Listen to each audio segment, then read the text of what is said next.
Hi friends, ఈరోజు మనము meal maker టమాటా చేసుకోబోతున్నామండి.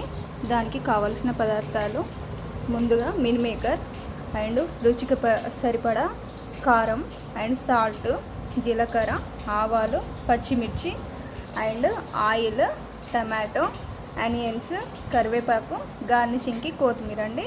ఇది ఇప్పుడు ఎలా ప్రిపేర్ చేసుకోవాలో మనం రెడీ చేసుకొని చూపిస్తానండి. అయితే ఆయిల్ హీట్ అయిందండి. ముందుగా పచ్చిమిర్చి వేస్తున్నాను. ఇవి కొంచెం వేగాక